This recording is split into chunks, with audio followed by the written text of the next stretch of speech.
ನಿನ್ನೆ ಸಾಧಕರ ಸೀಟಲ್ಲಿ ಶ್ರೀ ನಾರಾಯಣ ಮೂರ್ತಿ ಅವರು ಕೂತಿದ್ರು. ಅವರ ಶ್ರೀಮತಿ ಅವರು ಒಂದು ಮಾತು ಹೇಳಿದ್ರು, ಬೆಂಬಲಕ್ಕಿಂತ ದೊಡ್ಡ ಸೇಫ್ಟಿ ನೆಟ್ ಇಲ್ಲ ಅಂತ. ಗಂಡನಿಗೆ ಹೆಂಡತಿಯ ಬೆಂಬಲ ಬೇಕು, ಅಷ್ಟೇ ಮುಖ್ಯ ಹೆಂಡತಿಗೆ ಗಂಡನ ಬೆಂಬಲ. ಇಬ್ರು ಜೊತೆಗಿದ್ದಾಗ ಎಂತ ಅದ್ಭುತಗಳ ಸಾಧ್ಯತೆ ಇದೆ ಅನ್ನೋದಕ್ಕೆ ಸಾಕ್ಷಿಯಾಗಿದೆ ಈ ವೀಕೆಂಡ್. ನಿನ್ನೆ ಶ್ರೀ ನಾರಾಯಣ ಮೂರ್ತಿ ಅವರು ಸೀಟಲ್ಲಿ ಕೂತಿದ್ರು. ಇವತ್ತು ಬರಮಾಡ್ಕೊಳ್ಳಿ ಅವರ ಧರ್ಮ ಪತ್ನಿ, ನಮ್ಮೆಲ್ಲರ ಪ್ರೀತಿಯ ಕನ್ನಡತಿ ಮಿಸಸ್ ಸುಧಾ ಮೂರ್ತಿ ಅವರು.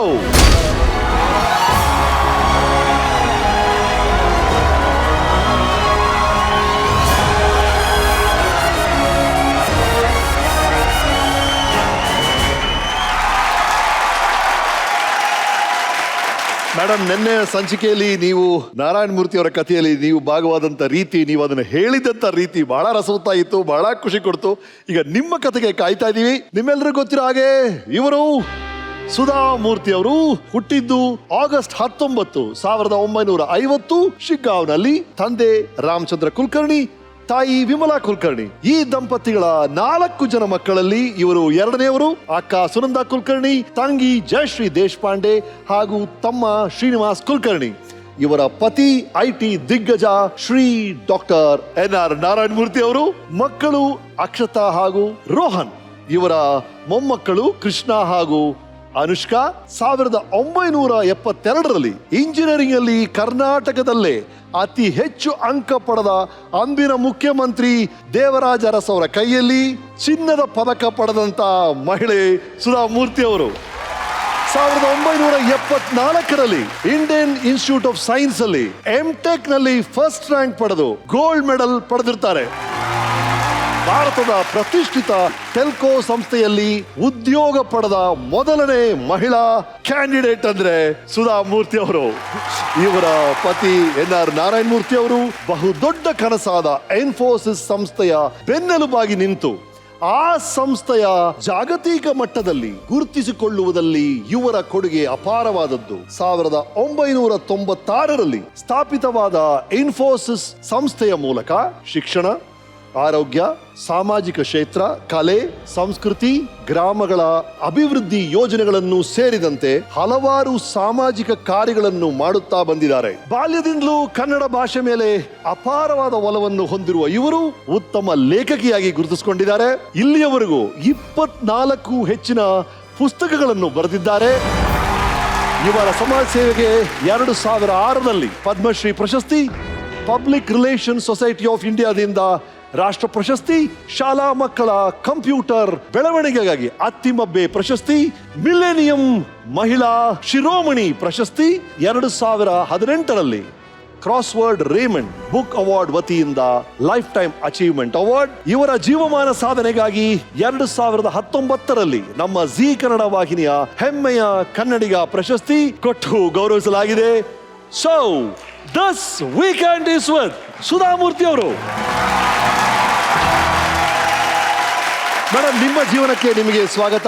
ಒಂದು ಫ್ಲಾಶ್ ಬ್ಯಾಕ್ ಹೋಗಿ ನಿಮ್ಮ ಹುಟ್ಟಿನಿಂದ ಇವತ್ತುವರೆಗೂ ನಿಮ್ಮ ಜೀವನ ಹೇಗಿತ್ತು, ಅದರಲ್ಲಿ ಮೇಜರ್ ಟ್ವಿಸ್ಟ್ ಏನೇನು, ಅದಕ್ಕೆ ಕಾರಣಕರ್ತರು ಯಾರು, ನಿಮ್ಮ ಯೋಚನೆ ಮಾಡುವಂತ ರೀತಿ ಹೇಗೆ ಬದಲಾಯಿತು, ಇದೆಲ್ಲವನ್ನು ನಾವು ಜನಕ್ಕೆ ಹೇಳಕ್ ಪ್ರಯತ್ನ ಪಡ್ತೀವಿ. ನಿಮ್ಮ ಜೀವನದ ಮೂಲಕ ಸ್ಫೂರ್ತಿ ಪಡೆದು ಇನ್ನು ಹಲವು ಸುಧಾಮೂರ್ತಿಗಳು ಕರ್ನಾಟಕದ ಮೂಲೆ ಮೂಲೆಯಿಂದ ಹೊರಡಬೇಕು ಅನ್ನೋದೇ ನಮ್ಮ ಆಸೆ. ಹಾಗಾಗಿ let us start. 1950 August 19 Shiggaon ಹಳ್ಳಿಯಲ್ಲಿ ಹುಡ್ತೀರಾ. ನಮ್ಮನೆ ಇದು ನಮ್ಮನೆ ಇದು.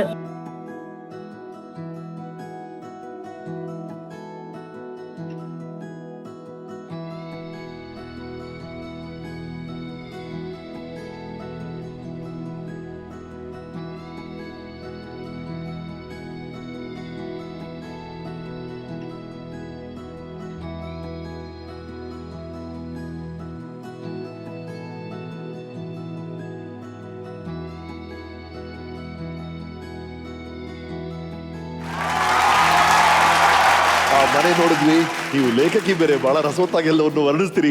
ನಿಮ್ಮ ಬಾಲ್ಯ ಹೇಗಿತ್ತು, ಆ ಮನೆಯಲ್ಲಿ ಏನೇನ್ ನಡೀತು, ಏನ್ ನೆನಪಿದೆಯೋ ಹೇಳಿ. ಅದು ನಮ್ಮ ತಾಯಿ ತಂದೆ ಮನೆ.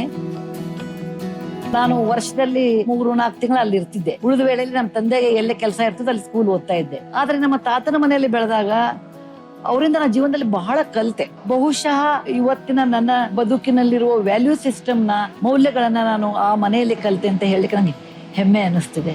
ಕೆಲವು ಹಿರಿಯರನ್ನ ಕರೆಸಿ ವಚನಗಳೆಲ್ಲ ನಿಮ್ಗೆ ಹೇಳ್ತಾ ಇದ್ರಂತ ಅಲ್ಲಿ. ನನಗೆ ಸಾಹಿತ್ಯದಲ್ಲಿ ಮುಂಚೆನಿಂದನೂ ಆಸಕ್ತಿ, ಬಹಳ ಆಸಕ್ತಿ. ಅದನ್ನು ಗಮನಿಸಿ ನಮ್ಮ ತಾಯಿ ಒಬ್ಬ ಜಂಗಮರನ್ನ ಗೊತ್ತು ಮಾಡಿದ್ರು. ನಾನು 2000 ವಚನಗಳನ್ನು ಕಲಿತೆ ಅವಾಗ. ರೈಟ್, ನೀವು ಮೂರ್ತಿ ಅವರ ಎಪಿಸೋಡ್ ಅಲ್ಲಿ ಹೇಳ್ತಾ ಇದ್ರಿ ಕಾಫಿ ಟೀ ಮಾಡ್ತೀನಿ ಅಷ್ಟೇ ಅಂತ. ಆದ್ರೆ ತಾಯಿಗೆ ಚಿಕ್ಕ ವಯಸ್ಸಲ್ಲಿ ಅಡಿಗೆ ಮನೆಯಲ್ಲಿ ಹೋಗಿ ಒಂದೇ ಒಂದು ಸಹಾಯ ಮಾಡ್ತಿದ್ರಂತೆ. ಏನ್ ನಮ್ ಕೈ ರುಬ್ತಿದ್ದೆ ನಾನು. ರುಬ್ತಿದ್ರಂತೆ. ಯಾಕಂದ್ರೆ ಅದಕ್ಕೆ ಇಂಟೆಲಿಜೆನ್ಸ್ ಬೇಡ ಅಂತಿದ್ದೆ ನಾನು. ಅದಲ್ಲ, ಇನ್ನೊಂದ್ ಕಡೆ ಬುಕ್ ಓದ್ಬೋದು ಅಂತ, ಓದ್ತಾನೆ ರುಬ್ಬೋದು ಅಂತ ಮಾಡ್ತಿದ್ರಿ. ನಾನು ಹೇಳ್ತಾ ಇದ್ದೆ, ಎಲ್ಲಿ ನಿರ್ಣಯ ಮಾಡೋದು ಬರುತ್ತಲ್ಲ ಅಡಿಗೆ ಮನೆ, ಅಲ್ಲಿ ನಾವು ಹೋಗಲ್ಲ. ಯಾಕೆಂದ್ರೆ ಉಪ್ಪು ಎಷ್ಟು ಖಾರ ಎಷ್ಟು ಅಂದ್ರೆ ನಾನು ತಪ್ಪಬಹುದು. ರುಬ್ಬೋದ್ರಲ್ಲಿ ಏನಿರುತ್ತೆ, ಬೇಕಾದಷ್ಟು ಹಾಕಿರಿ. ಒಂದ್ ಕೈಯಿಂದ ರುಬ್ಬಿದ್ರೆ ಒಂದ್ ಕೈಯಿಂದ ಓದ್ತಿದ್ದೆ. ಆದ್ರೆ ನನಗೆ ಓದಿನ ಹುಚ್ಚು ಬಹಳ ಬಾಲ್ಯದಿಂದಲೇ ಇತ್ತು.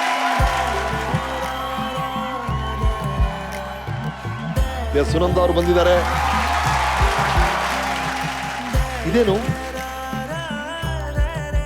ಈ ತರ ತಿರುಣಿ ತಮಗೆ ನಮ್ಮ ತಂದೆ ಇವಳಿಗೆ ಕೊಡ್ಸಿದ್ರು ತಿರುಪತಿಯಲ್ಲಿ. ಅವಳು ದೊಡ್ಡವಳಿದ್ಲು, ನಾನು ಕಾಂಪಿಟೇಷನ್ ಇಟ್ಬಿಟ್ಟಿದ್ದೆ ಅವಳ ಜೊತೆ. ನನಗೆ ಯಾಕೆ ಕೊಡ್ಸಿಲ್ಲ ಅಂತ ತಿರುಪತಿ ಮಹಾದ್ವಾರದಲ್ಲಿ ಅವಾಗ ರಶ್ ಇರ್ಲಿಲ್ಲ, ಕೂದ್ಲಾ ಬಿಚ್ಕೊಂಡು ಮಲಗ್ ಬಿಟ್ಟಿದ್ದೆ, ನನ್ಗೂ ಕೊಡಿಸ್ಬೇಕು ಅಂತ ಹೇಳಿ ರಸ್ತೆಯಲ್ಲಿ. ನೀವು ಹೇಳ್ತಿರಲ್ಲ ಅದೇನೋ ಉಂಗುರದ ಬಗ್ಗೆ ಕತೆ ಹೇಳ್ತಾ ಇದ್ರಿ ನೀವು, ಏನಾಯ್ತದು? 1962ರಲ್ಲಿ ಇಂಡೋ ಚೈನಾ ವಾರ್ ಆಯ್ತು. ಸರಿ. ನೀಫಾ ಬಾರ್ಡರ್ ದಲ್ಲಿ. ಅದಕ್ಕೆ ರಕ್ಷಣಾ ನಿಧಿಯವರು ನಮ್ಮ ಶಾಲೆಗೆ ಬಂದಿದ್ರು. ಮಕ್ಕಳೇ ನಿಮ್ ಕೈಲಾದಷ್ಟು ಸಹಾಯ ಮಾಡಿ ಅಂದ್ರು. ಎಲ್ಲಾರು ಎಷ್ಟಾಗುತ್ತೆ ಪಾಪ ಮಕ್ಕಳು ಕೊಟ್ರು. ನಾನು ಕೈಯಲ್ಲಿ ಉಂಗ್ರ ಆಯ್ತು, ನಮ್ಮ ಅಜ್ಜಿ ಮಾಡಿಸಿದ್ದು, ಅದನ್ನ ತೆಗೆದು ಕೊಟ್ಬಿಟ್ಟಿದ್ದೆ. ಆವಾಗ ಕೊಟ್ರಂತೆ, ಮನೆಗೆ ಬಂದ್ಮೇಲೆ ಮತ್ತೆ ರಿಂಗ್ ಬೇಕು ಕೊಡಿಸ್ಕೊಡಿ ಅಂತ. ಮನೆಗೆ ಬಂದ್ಮೇಲೆ ನಂಗೆ ರಿಂಗ್ ಇಲ್ಲ, ಇವಳ ಕೈಯಲ್ಲಿ ಇತ್ತಲ್ಲ, ಅದ್ರ ಕೊಡ್ಸು ಅಂತ. ನನ್ನ ತಾಯಿ ಒಮ್ಮೆ ಕೊಟ್ಟ ಮೇಲೆ ಮುಗಿತು, ಅವಳು ನಿಂತ್ಕೊಳ್ಳೋದಿದ್ರೆ ಅವಳೇ ಕೊಡ್ತಿದ್ಲು ಅಂತ ಹೇಳಿದ್ರು. ರೈಟ್. ಮತ್ತೆ ನಿಮ್ಮ ಇನ್ನೂ ಇಬ್ರು ಲಲಿತಾ ಅವರು ಮತ್ತು ಲತಾ ಅವರು ನಮ್ಮ ತಾಯಿಯ ಅಕ್ಕನ ಮಕ್ಕಳು. ನಾವೆಲ್ಲರೂ ಒಂದೊಂದು ವರ್ಷ ಅಂತರದಲ್ಲಿ ಹುಟ್ಟಿದ್ದು. 13 ಜನ ಮೊಮ್ಮಕ್ಕಳು ಒಂದು 15 ವರ್ಷದಲ್ಲಿ ಹುಟ್ಟಿದ್ವಿ. ಸೊ ನಮಗೆ ಸ್ವಂತ ಅಣ್ಣ ತಮ್ಮ ಅಥವಾ ಅಕ್ಕ ತಂಗಿ ಇರ್ತಾರೆ, ಅವ್ರ ನಮ್ಗೆ ಸ್ನೇಹ ಇದೆ. ಎಸ್, ಅವರು ನಿಮ್ ಬಗ್ಗೆ ಏನ್ ಹೇಳಿದ್ದಾರೆ ನೋಡಿ ನಮ್ಮ ವೀಕೆಂಡ್ ಟೆಂಟ್ ಅಲ್ಲಿ.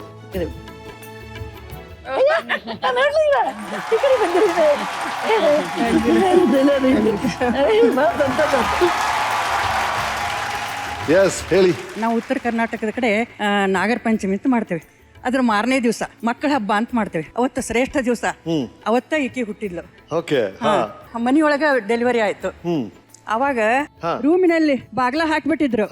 ಅವಾಗ ನಾ ಏನ್ ಮಾಡಿದೆ, ಹಂಗಾರ ಮಗುವಿನ ನೋಡ್ಬೇಕು ಅಂತ ಅನ್ಕೊಂಡು, ಅದು ಮಾಳಿಗೆ ಮನೆ, ಅದು ಬೆಳಕಿಂಡಿ ಮೇಲೆ ಬೆಳಕ್ ಬರ್ಲಿಕ್ಕೆ ಬೆಳಕಿಂಡಿ ಬಿಟ್ಟಿದ್ರು. ಅಲ್ಲಿ ಹೋಗಿ ಬಗ್ಗಿ ನೋಡಿದೆ.